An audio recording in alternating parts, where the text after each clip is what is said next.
from today's letter to the Ephesians.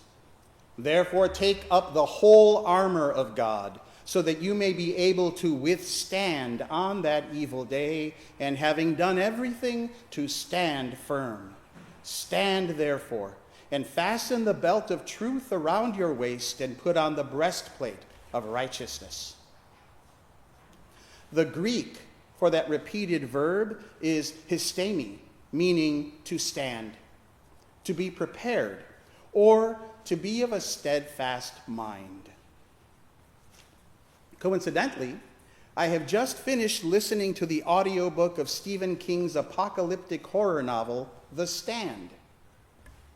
He must have known about this passage from Ephesians because it is too perfectly aligned with the story and themes of his book, Stand. Though the audio version of the novel is 47 hours and 47 minutes long, I'm going to summarize it for you without giving away the ending. A pandemic is accidentally unleashed from the top secret labs of a U.S. military site, and 99.4% of the population is wiped out. The remaining people, the characters of the novel, are drawn in their dreams to travel to either Mother Abigail in Boulder, Colorado, or to Randall Flagg in Las Vegas, Nevada. Abigail is good, Randall is evil. Both have supernatural powers. The evil guy is a sort of demon. On their way to these two cities, the characters find one another, and they band together. The book ultimately depicts a post-apocalyptic battle between good and evil, and there is much death and destruction before a new world can be born. Interestingly, not all the good guys are righteous, nor are all the bad guys wicked. Temptations and uncertainty plague various characters. Their mettle is tested and tried, and how they emerge from their struggle matters very much. Again from Ephesians, for our struggle is not against enemies of blood and flesh, but against the rulers, against the authorities, against the cosmic powers of this present darkness, against the spiritual forces of evil in the heavenly places. Like Stephen King's characters, the author of Ephesians enjoins us to stand strong against the evil that pervades our world, to wear the armor of light, the shield of faith, and the helmet of salvation. Much like Joan of Arc on our bulletin cover, God calls us to arm ourselves for battle against those evil forces that surround us and sometimes war within us. We are called to make our stand, to choose the right and not the wrong in our lives. Unlike Joan of Arc, however, it is not always easy to distinguish good from evil. Even when we can, good sometimes comes in a form so unappealing that we refuse it outright, while evil may come packaged so deliciously that we simply cannot resist. In the novel, one character, Harold, a pudgy, teenaged virgin, is won over to the dark side via the seduction of an older woman who is an emissary of the evil one. In your life, as in mine, Satan will not come with horns and a cloven hoof, but in the guise of your wildest desires. How will we know it as evil? Let me go ahead and answer that right now, because I'm going to move on to another topic. 3 responses. How will we know it is evil? 1, I don't know. I don't know how we will discern the evil from the good in all circumstances, but I do know we will probably make mistakes. 2, how will we discern good from evil? Put your trust in God. For I will yet give thanks to him, who is the help of my countenance and my God.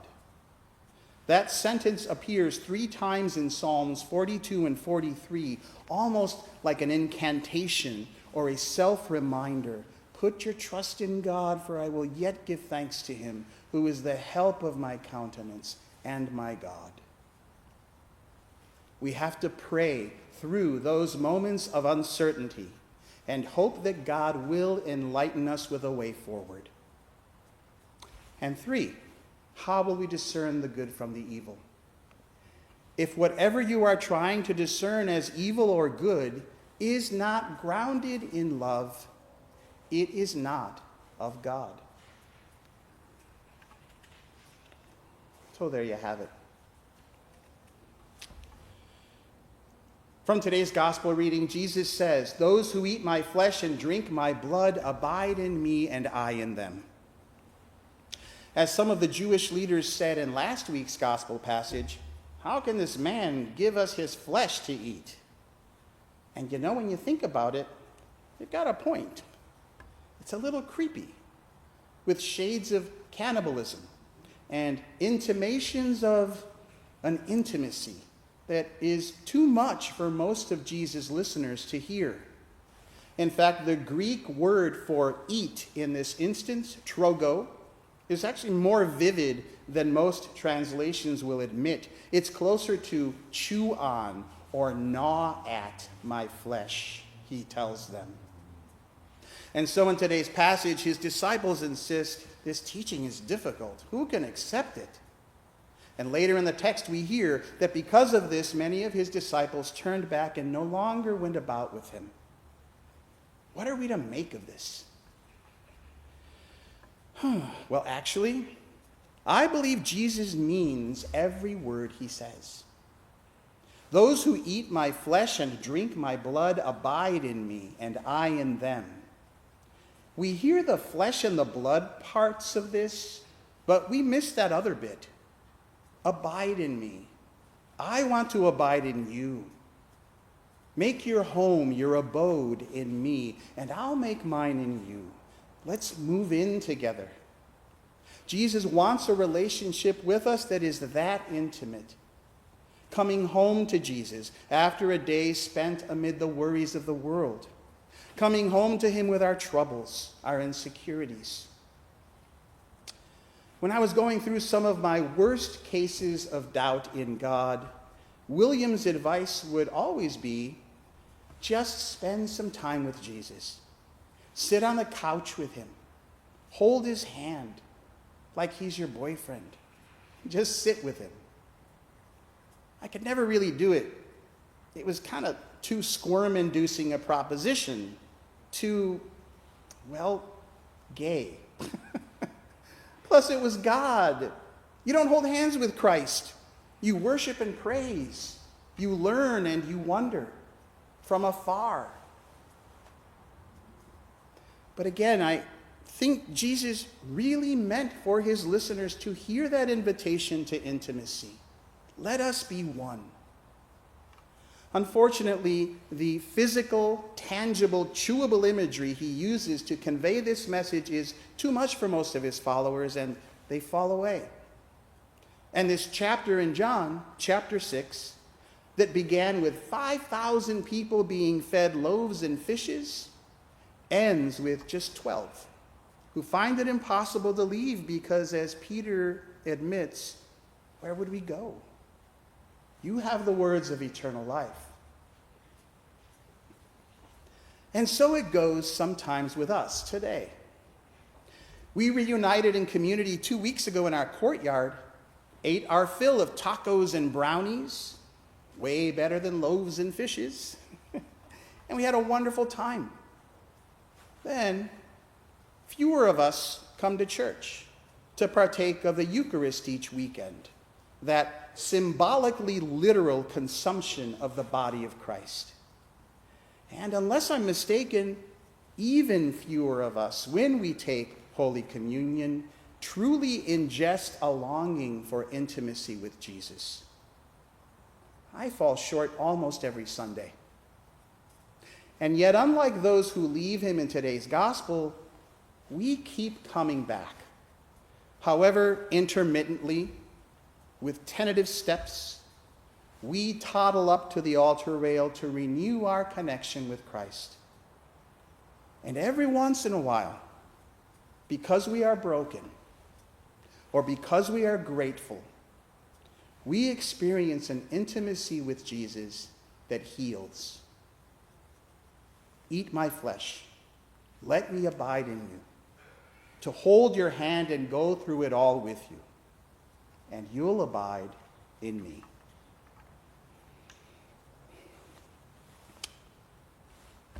We Episcopalians like to pride ourselves on not having to check our brains at the door when we enter church. But, like virtually every other form of organized religion, we do check our bodies at the door. This flesh and blood created in God's image is never made to feel at home here. Our lusts, our longings, our loneliness must wait outside in the parking lot until we're done. What happens then is that we can only experience intimacy with Christ on a spiritual level, ethereal, never earthy. You know, that's a perfect setup for shame. Our religion tells us in so many words, God wants you here, but not that part of you. Not the sexual, sensual, physical you. That needs to stay outside of church, of God. But today, Jesus invites every part of us in, with the physicality of his language and his message. Eat my flesh. Let us be one. Bring your whole self to bear on this relationship. After all, I am in everything, the head, the heart, and the body. Abiding in Christ includes the physical and transcends it. He wants our all. He gave his all, heart, mind, and body, for us. Sex is not a topic for the church, nor do I think it ever will be. We can't handle it, frankly. It's too uncontrollable. All we really manage to do is set boundaries around it when it comes up. We never celebrate it. And so, should you ever find yourself led into temptation, even if only in your mind, wondering whether your thoughts or actions are good or evil, I leave you with the armor of my 3 bits of advice from earlier. When faced with temptation, 1, you will probably make mistakes. 2, put your trust in God and pray through them. And 3, if whatever you are trying to discern as evil or good is not grounded in love, it is not of God. May we one day come to know and revel in all of God's creation, even ourselves, and even our bodies. Amen.